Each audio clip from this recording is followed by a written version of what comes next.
Om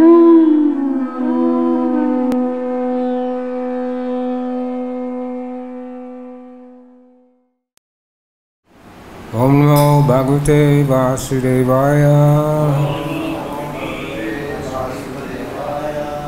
Om Namo Bhagavate Vasudevaya.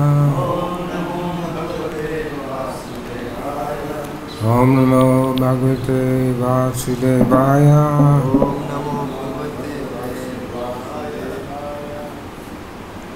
Reading from Bhagavad-Gita as it is.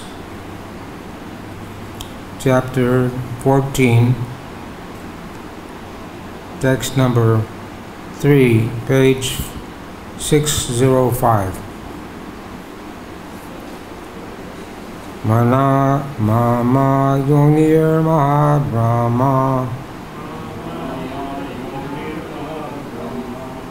tasmin garbham yamyaham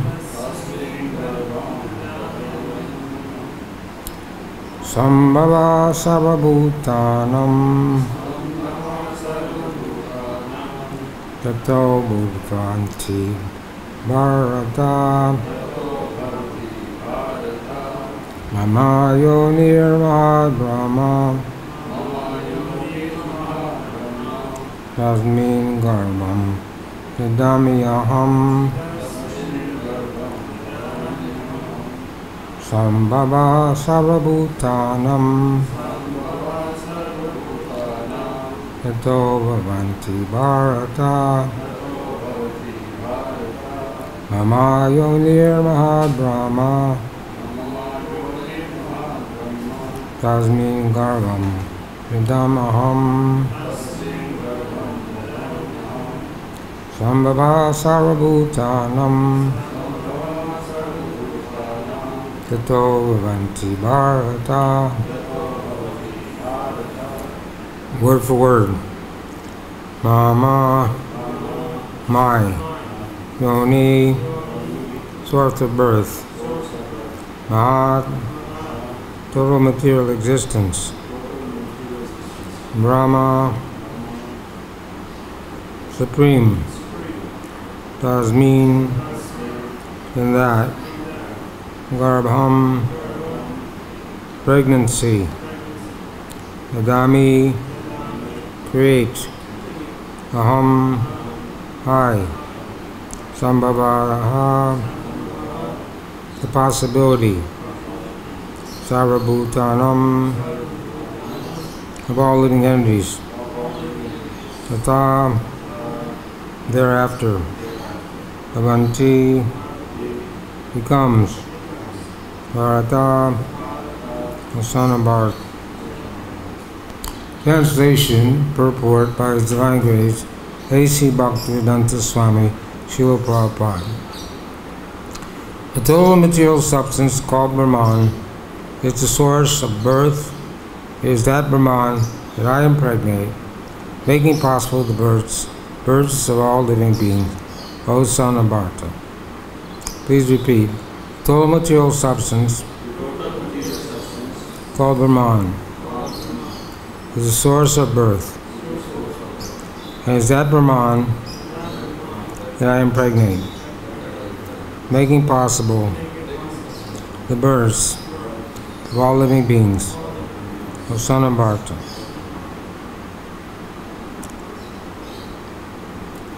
Namo Vishnu Vidaya Krishna Vastaya Bhutale Srimati Bhakti-Vedanta Swami Namani Namaste Saraswati Devi Gaurvani Pachani Namaste Shunyavadi Paskachadistani Sri Krishna Chaitanya Prabhu Nityananda Sri Advaita Gadadhar Srivastava Gaur Bhaktivinoda Hare Krishna Krishna Krishna Hare Hare Hare Rama Rama Rama Hare Hare.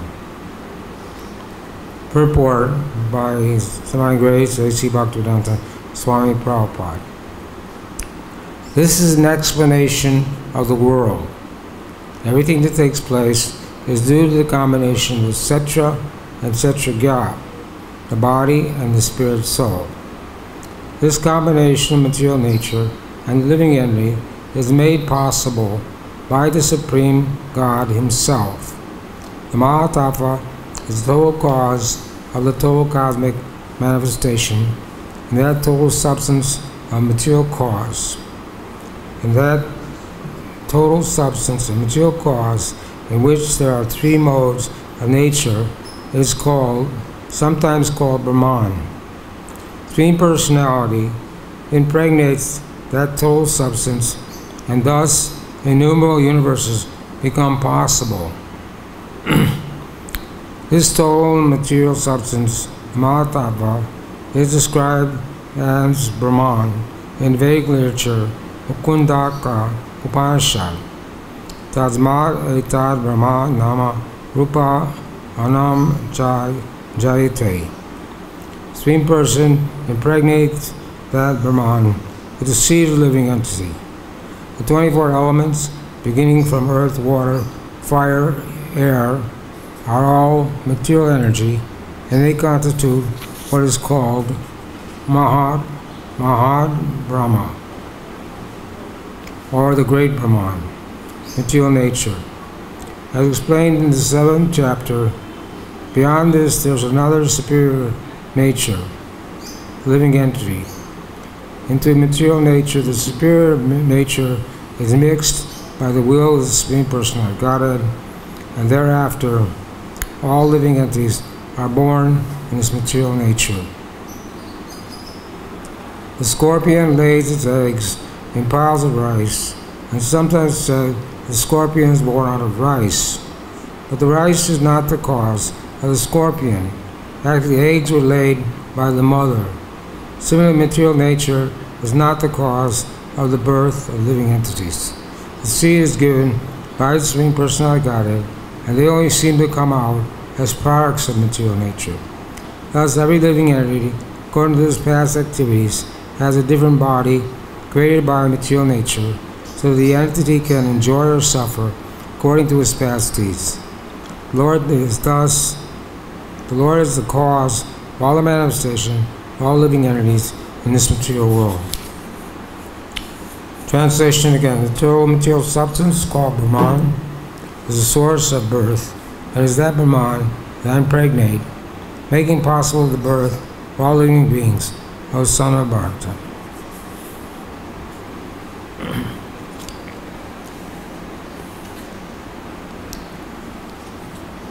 So the last chapter was called Nature, Enjoy, and Consciousness. And this chapter is talking about the three modes of material nature. And from verses 1 to 9 describes the conditioning of the modes are conditioning the living entity. Now here the word is used, Brahma. Brahma also refers to as Brahman. And Brahman can mean the individual soul, impersonal aspect of the Lord, Supreme Personality Godhead, and the Mahatattva. So, with many different meanings to the word Brahman. Brahman is for the Mayavadis, they want to merge into the Brahma Jyoti.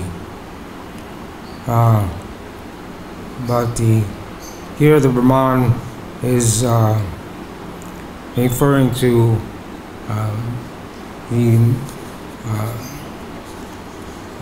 Supreme Personality Godhead, or his energies. I think it's too loud. No, we can turn it down. No, turn it down. I'm getting some feedback.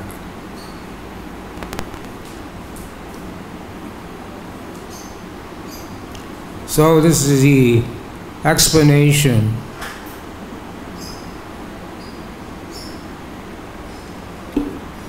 how everything works in this world.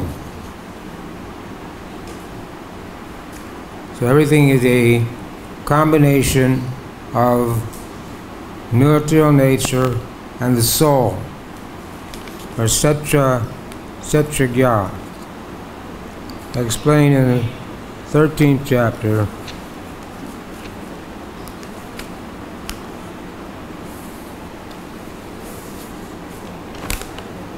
O chief of Bhartas, Know that whatever you see in existence, both moving and non-moving, is only a combination of the field activities and the knower of the field. So the field is the body, and the knower of the field is the soul. And also, Bhagavad-Gita says, Umir apo naya vayu kama namo buddhir eva cha hankara iti yam me bina prakriti astada. Earth, water, fire, air, ether, mind, intelligence, ego, all together, these 8 comprise my separated material energy. So, this material world, there's the spiritual world, which is the internal energy. Spiritual world, everything is Satchidananda, eternal, full of knowledge and bliss. There's no modes of nature there. There's no Maya there. And the material world is the external energy. This is described here. Earth, water, fire, air, ether, mind, intelligence, false ego. And the living entity is called the marginal energy, because the spirit soul, the spiritual living entity, can be either in the material world or the spiritual world. So here it's describing the nature of the material world. And the material world is not a combination, was not created by a big bang. Scientists say there was a big bang, or by chance, or a combination of chemicals. But we don't accept any of those explanations. It wasn't a fiery ball.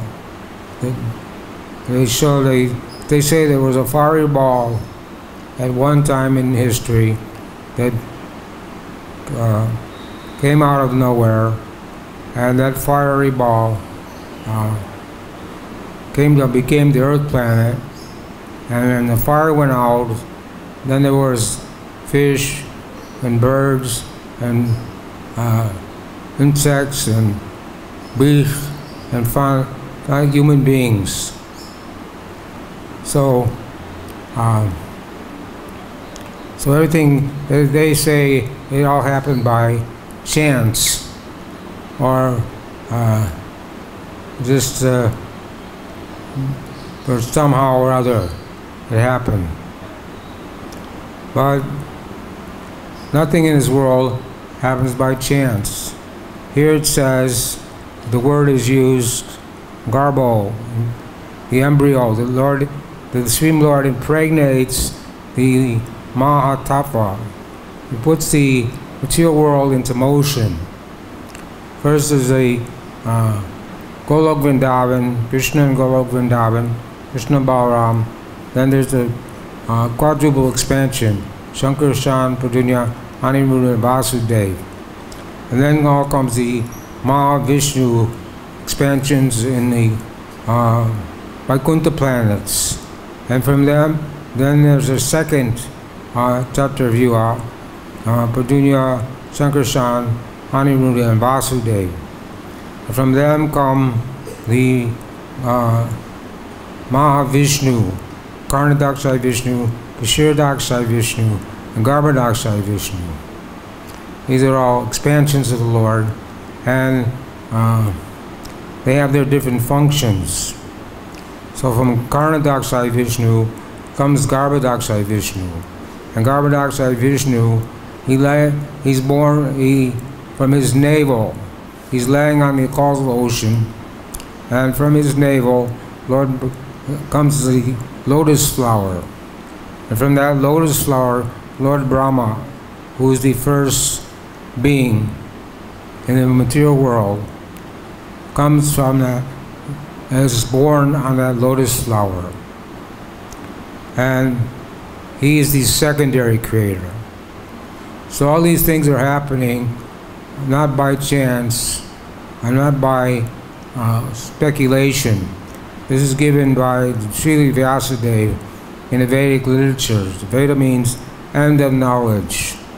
So this is the says Janma Karma Chamedivyam Evam Yodveti Tatvataha Jagvadayam Punarjama Nati Mama Iti Soarjuna. Krishna says, one who knows me in truth does not take birth again. Tatvataha. So we're giving the science of the absolute truth. This is not Hinduism. This is not some ism. This is the science of the soul that we're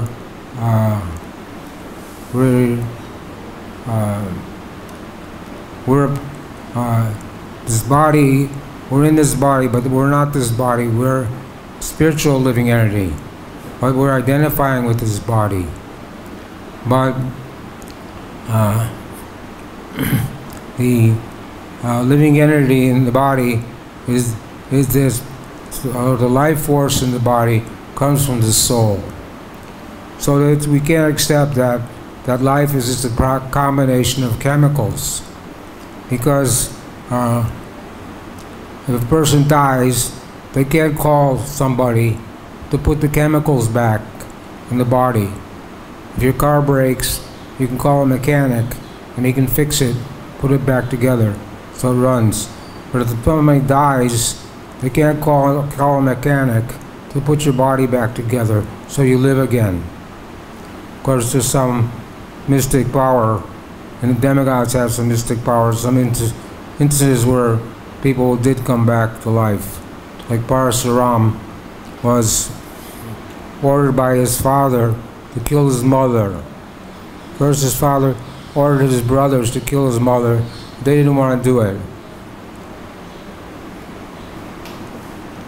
So Parasuram's father ordered Parasuram to kill his mother. But he knew that his father had some mystic power. So he killed his mother, and his father was pleased, and his father said, you can have any benediction you want. So he said, well then, bring my mother and my dead sons and my mother back to life. So he did that. So this is a special case.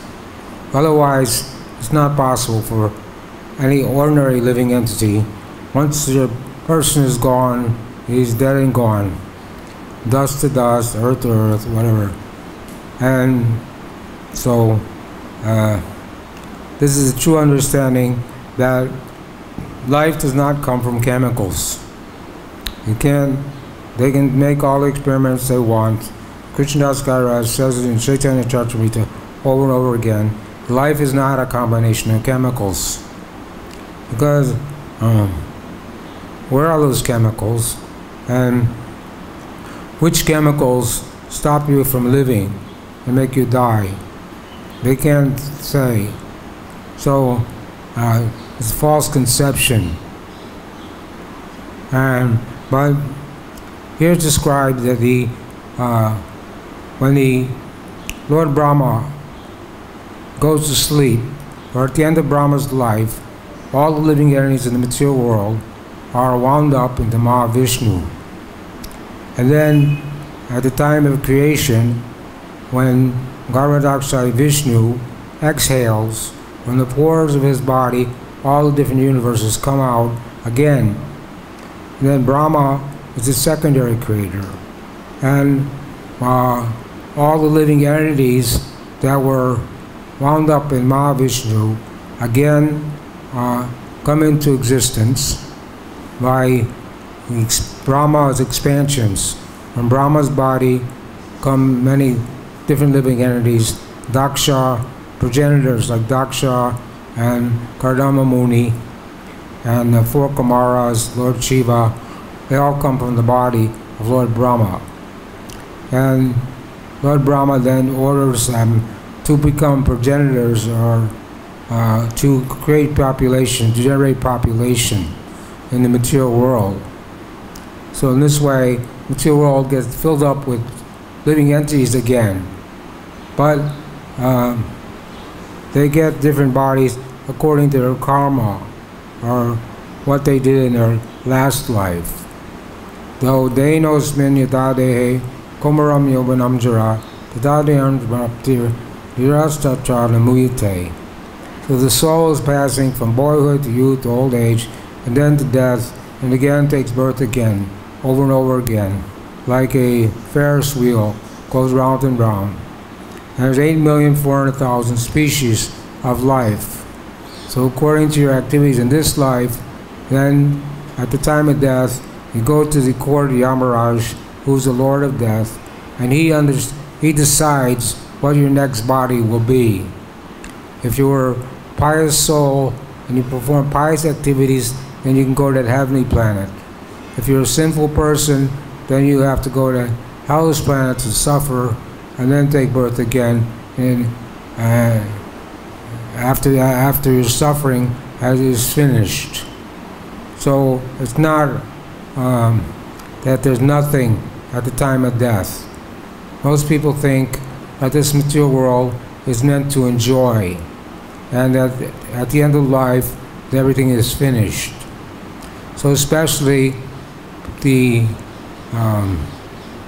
sex life is the most prominent, most important subject matter that everybody's thinking about and talking about in the material world, because they think that's the highest pleasure. But Prabhupada described in the first canto, first verse, last paragraph, that the reason that sex life is so popular in this world because it's only a perverted reflection of the spiritual world. In the spiritual world, the living entities are enjoying rasa with Krishna in so many different ways. But the highest rasa is the Madhurya Bhav, or the loving affairs of Radha and Krishna. So the loving affairs of Radha and Krishna have nothing to do with this material world. But they appear like the material world to those who don't know, have any knowledge of these things. And some people make obscene pictures and write books about Madhurya Bhav without really understanding their true nature. Tata Shri Krishna Namabi Navavad Indriyani. So, Seva Mukha Jivado. It says that with these blunt material senses, we cannot understand anything about the spiritual world, or what's taking place in the spiritual world. But we can hear about it from authority, and we can understand it the more we are coming to the mode of goodness. From the mode of passion and ignorance, it's not possible to understand the nature of the material world or the spiritual world. That's why philosophers, scientists, scholars, they read the Vedas, they know everything, but they can't understand anything about spiritual life or prema bhakti. So this Krishna consciousness, we're practicing bhakti-yoga, which is the prema pamartha mahan, which is to help us to attain love for Krishna. Prema. Bhakti means devotion, and yoga means to link with Krishna. So this is the true understanding, difference between the material world and the spiritual world. In the Brahma Samhita, it is said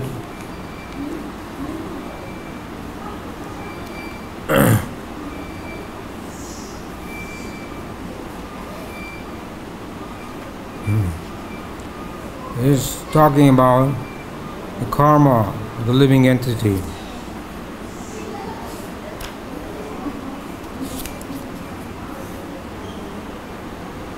It says, Yastu Indragopam Atavindra Hosakama Bandhana Rupa Palam Bhajam Antanoti Kamani Nirdanti Kintu Chad Bhakti Bhajan Govindam Aripusha Tamaha Bhajami.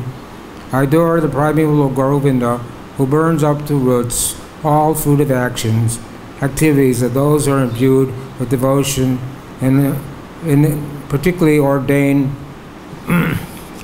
for each the due enjoyment of the fruits of their one's activities.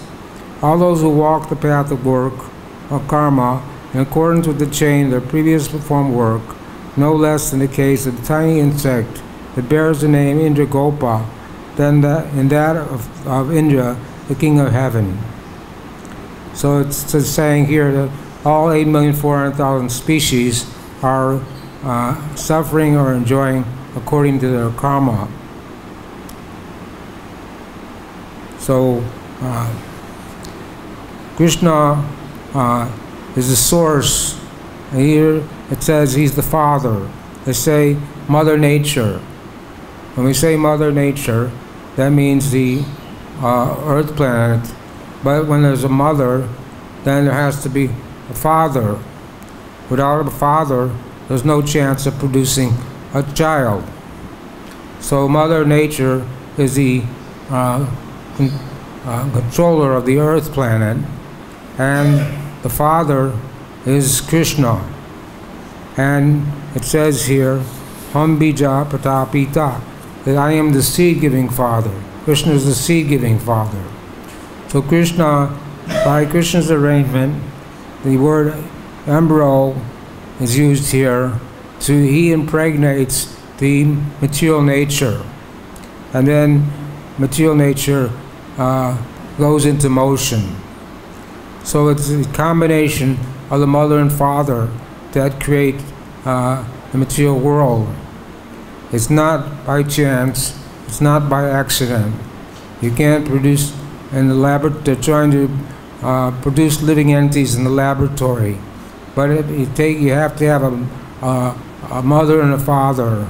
By the nature's arrangement, this is the way a living entity is produced, and there's no other way can you produce a living entity. Because if you take two machines and put them together, take two cars, the same kind of cars, put them together, they can't make another car. They can't make a baby car. But if you take a male and a female, man and woman, and they unite in sex life, and they produce, by the arrangement of nature, they produce another living entity, which is a child, which has the same, looking the same as the mother and father. But that can't happen by mechanical material arrangement. That only happens by the arrangement of the Lord. So the living entity comes out, he gets a body, he's under the control of the 24 material elements, and so we should never think that the material nature is the cause of living entity.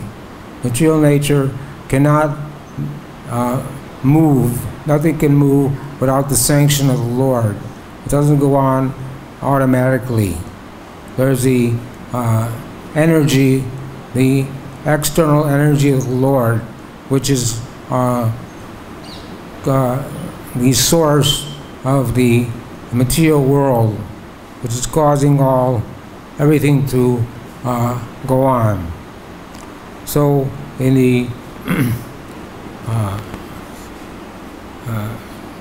Srimad Bhagavatam, Lord Brahma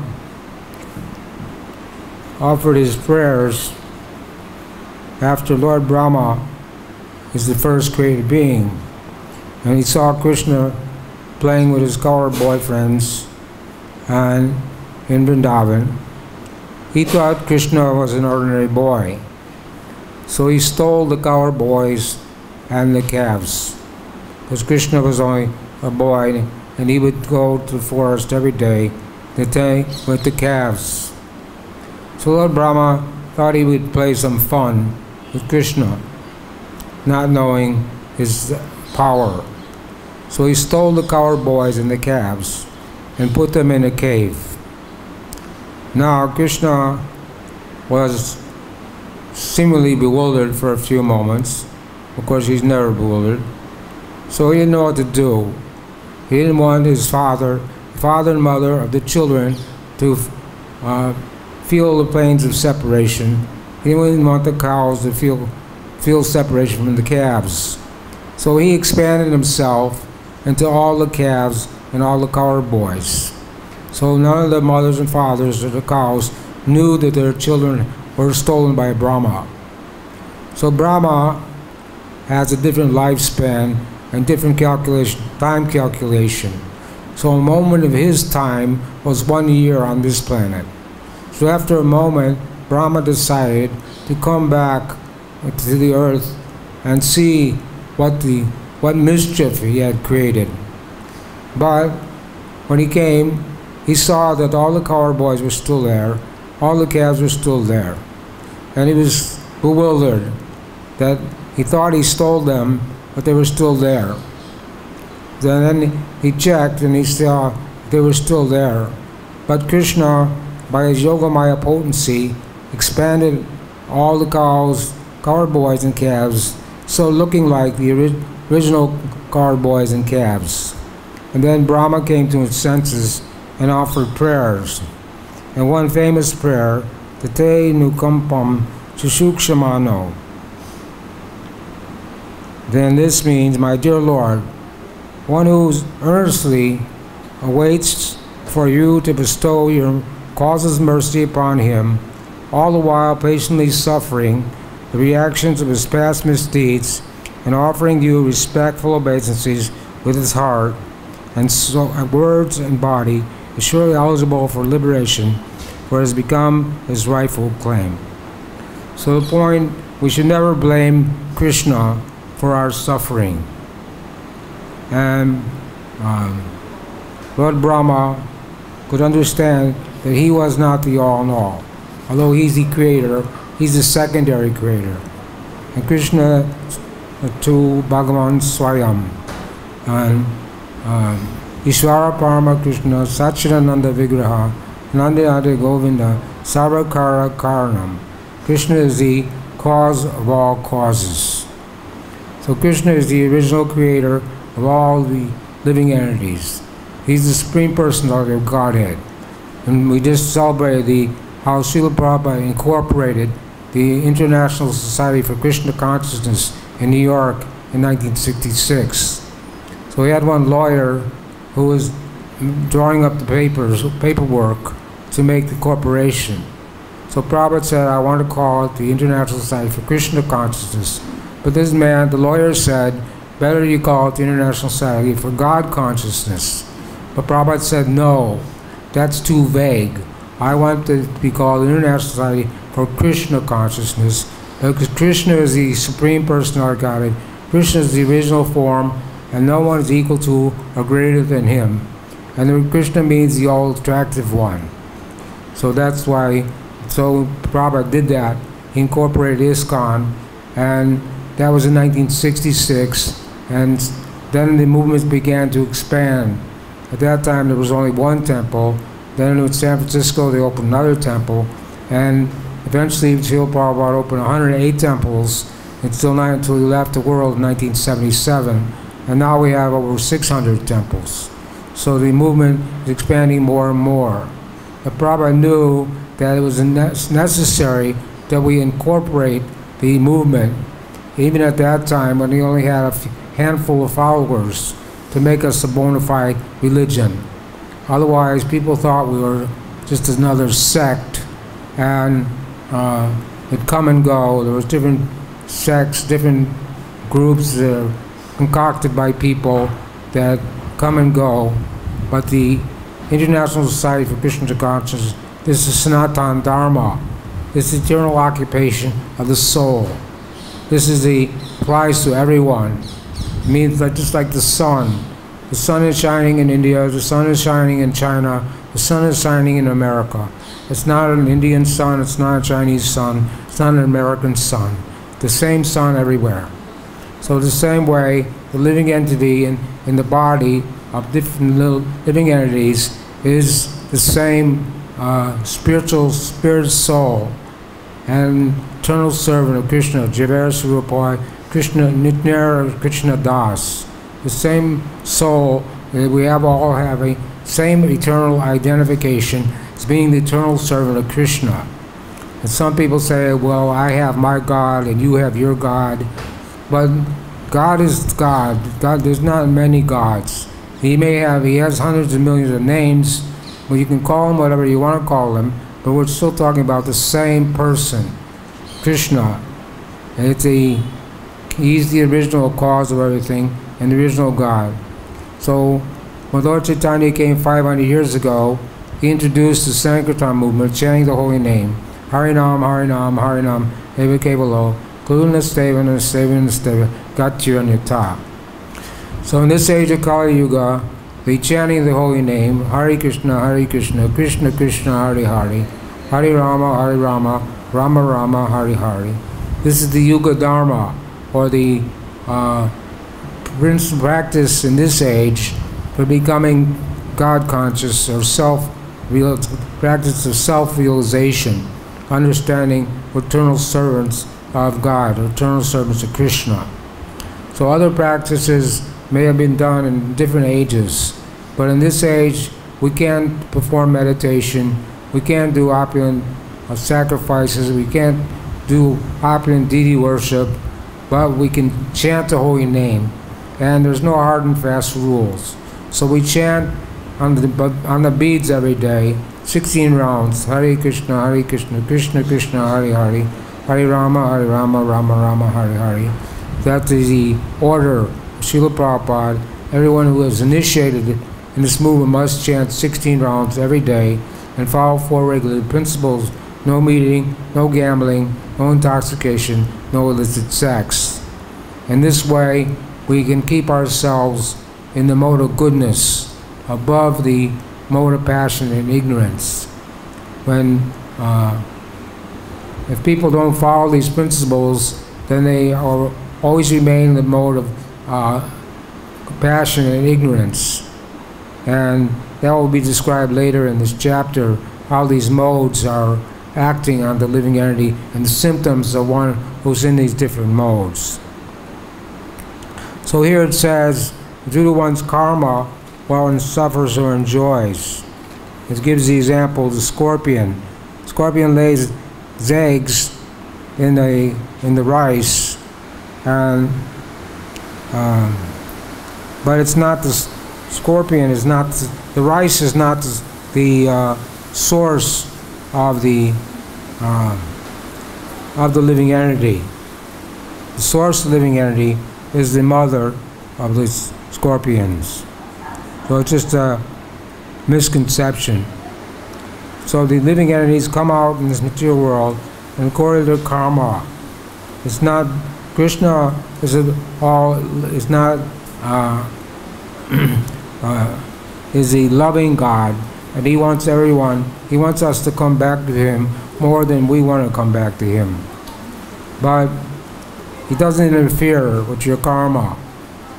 So as you sow, so shall you reap.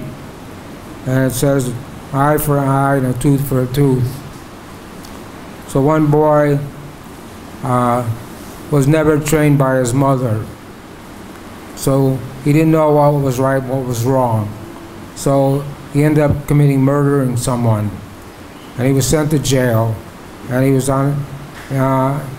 waiting for his execution. And his mother came to see him. And she said to him, he said to her, come close to me, I have something to tell you. So she came close to him, and he bit off her ear. And she said, well, why did you do that? She said, because you didn't give me any training. So now I have to die and to face the death penalty. So Krishna doesn't interfere with our karma, but it's the duty of the father and mother to train the children in Krishna consciousness so that they also will not have to take birth again in this material world. So many instances of people who had created bad karma for themselves. Like King Vena Maharaj,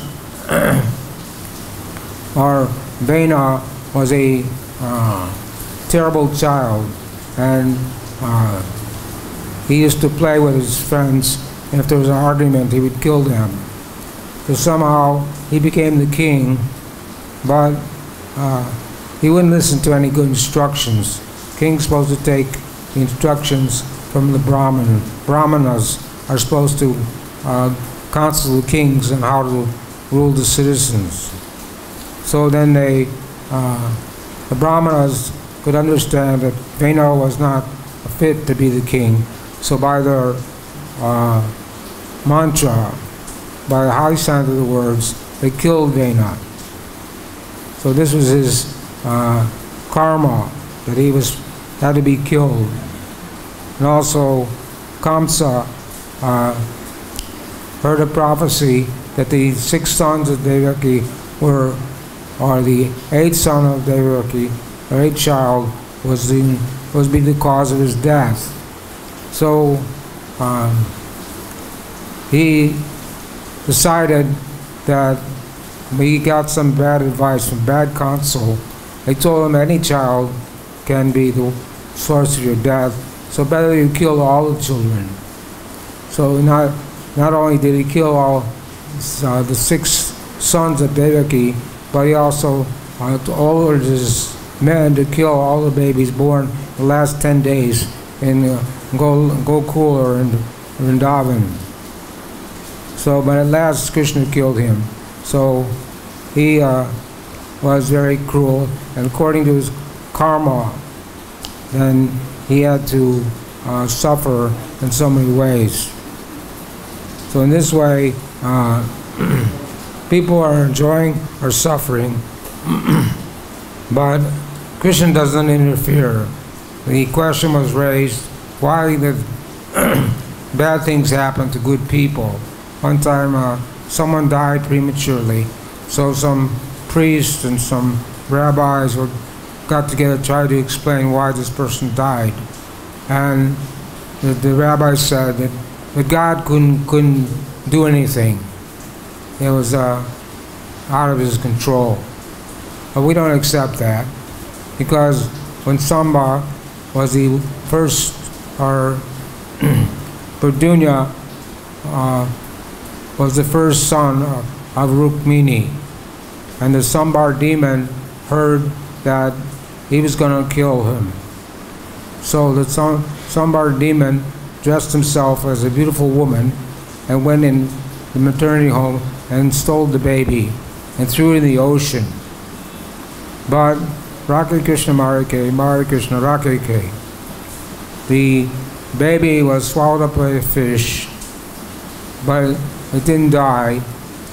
And by Krishna's arrangement, that fish was caught by the Sambar demon's servants, and they cut the fish open and found the baby. And the baby grew up and killed the Sambar demon. So in this case, Krishna didn't want him to die, so he didn't die. So if Krishna wants you to die, no one can save you. When Krishna wants you to live, no one can kill you. So this way, the hand of the Lord is there, but for ordinary living entities, he doesn't interfere with your karma. He's the overseer and the permitter. On a blade of grass moves without the sanction of the Lord, but he doesn't interfere. If you don't follow the laws of the government, then you have to pay a fine or go to jail. It's not the government doesn't take exception. If you break the law, you have to suffer. So if you break the laws of nature, nowadays they're twisting the arm of nature in so many ways. So there's so much suffering and natural disasters all over the world, and so many things. Everything becomes so topsy-turvy because they're trying to exploit nature.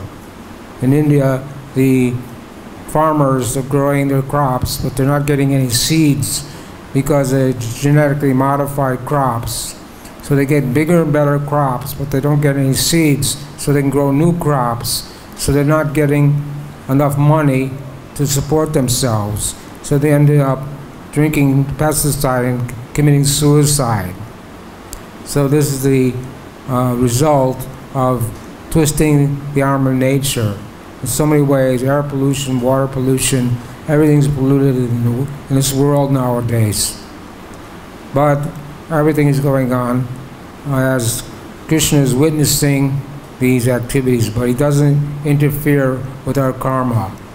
So even devotees are suffering, but the devotee suffering is not the same as the suffering as ordinary living entities, because Krishna minimizes our suffering.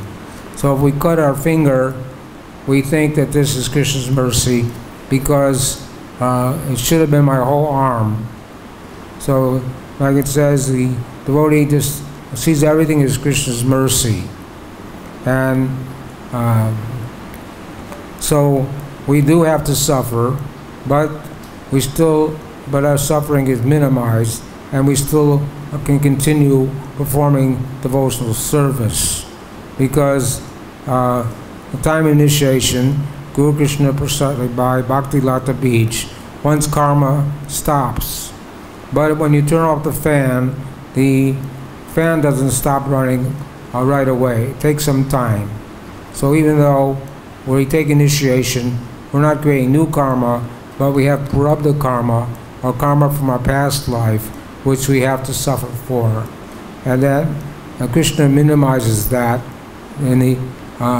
so the devotee doesn't suffer too much, but still the suffering is there. But we see it as Krishna's mercy to help us advance in Krishna consciousness, and we have to tolerate it. Devotee is tolerant. Chanadapi Svanijana, Turapi Sisana, Manya Mandana, Kirtanya Salari. So devotee always thinks himself low in the star on the street, more tolerant than a tree, devoid of all sense of false prestige. And in this way, one can chant the holy name constantly. So devotees asked to be meek and humble, always take a humble position. Like the tree. The tree, people pick its fruits. The tree stands in the winter time, the freezing cold. In the summertime, the scorching heat. And people pick its fruits. Sometimes they cut the tree, but the tree never protests. It just tolerates. So in the same way, we have to tolerate all the different sufferings we have to go through. But by knowing that we're insignificant, that we're tiny living entities, and we're not being proud, we don't have false prestige, pratishta, or false prestige, but we should always feel ourselves meek and humble. This is one of the symptoms of surrender. And by meek and humble, then one can chant the holy name constantly.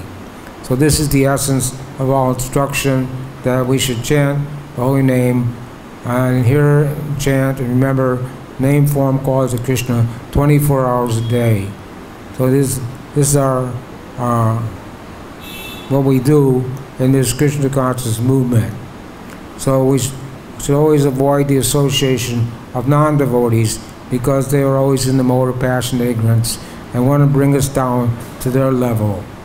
So devotees must be strictly follow this process of Vaidhi Bhakti, and try to attend all the programs in the morning programs, and do some service in the daytime, and try to chant as much as possible. In this way, we can make our lives successful and not have to take birth again in this material world and suffer over and over again. So we should not think that this material world is a nice place. It's like when you go in the bathroom, you don't linger there. You just do your work and get out as soon as possible. So the material world is like that. It's not a nice place. You shouldn't think we can enjoy in any way. We should just try to perform devotional service, try to come to the mode of pure goodness. There's passion, ignorance, passion, and goodness, which are binding the living entity in the material world like a strong rope. And being bound up. It's very difficult to get free from that bondage. But if the spiritual master comes, someone comes to save, to help you, if you're bound by hands and foot by ropes, if someone comes and cuts the ropes, then you can get free. So this process of bhakti-yoga is meant to free the living entity from the bondage of material existence. And Prahlad Maharaj explaining these instructions to his playmates, how they become entangled in the material world, and how to get free from that entanglement. So the first and foremost instruction is that one should accept the spiritual master. And the spiritual master can guide one and teach us how to become Krishna conscious, so we don't have to, so we can get out of the material world even in one lifetime. And Prabhupada told his followers that he had the key to the back door. That if he told his followers if they chanted 16 rounds, followed the 4 regular principles for their whole life, then he would take them back to Godhead. So unfortunately, not all Prabhupada's followers follow that instruction. But if we have a guru who's a sincere follower of Srila Prabhupada and he's going back to Godhead, then he'll also take his followers back to Godhead with him. So in this way, we should understand that material nature, the material world is not going on by accident or by chance or by some explosion or any unexplainable way. The Bhagavad-Gita, Srimad Bhagavatam, Chaitanya Charitamrita, all these books explain very clearly how the material world is working, and also explains the nature of the spiritual world.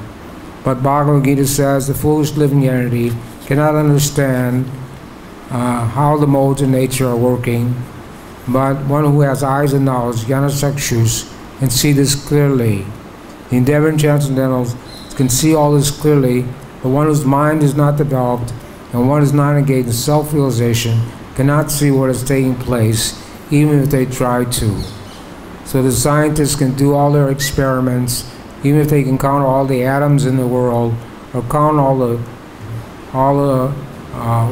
drops of water in the rainfall, they still can't understand the nature of this material world, that there's the Supreme Personality Godhead, Krishna, and he's the cause of all causes, Sara Karanam. So this understanding will come by gradually, Shravanam, Kirtanam, Vishnu, by following the 9 processes of devotional service, beginning with hearing and chanting. And then we will remember. So, yam yam vapi smaram bhavam, whatever you're thinking about at the time of death will determine what your next life will be. So we have to practice Krishna consciousness very seriously, so at the time of death we can chant Hare Krishna and not have to take birth again. So we'll stop there. Time is up. Anybody have any questions, comments?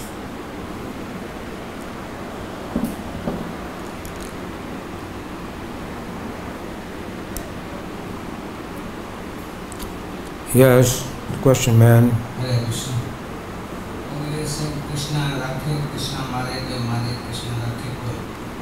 So many Krishnas. What? Rakhe Krishna Mare Koi, Mare Krishna Rakhe Koi. Yeah. So if anybody wants to be killed, then Krishna cannot protect him, or if you want to protect him, nobody can kill him. So the children of Devaki, they were killed by Kamsa. So Krishna could not stop them, he allowed them to be killed. The sons of the Devaki. Yes. No. Because they were cursed. They were the sons of Marut, they laughed at Lord Brahma, and they were cursed to take birth as the sons of Devaki and killed by Kamsa. But they were, eventually Krishna brought them back to Mother Devaki and they became pure devotees. So it was all Leela. This is all Krishna Leela. It's different than ordinary. It's not an ordinary story. Anything in the Krishna book is Krishna Leela by the arrangement of Yoga Maya, not Mahamaya. Srila Prabhupada ki jai. Srila Bhagavad-Gita ki jai.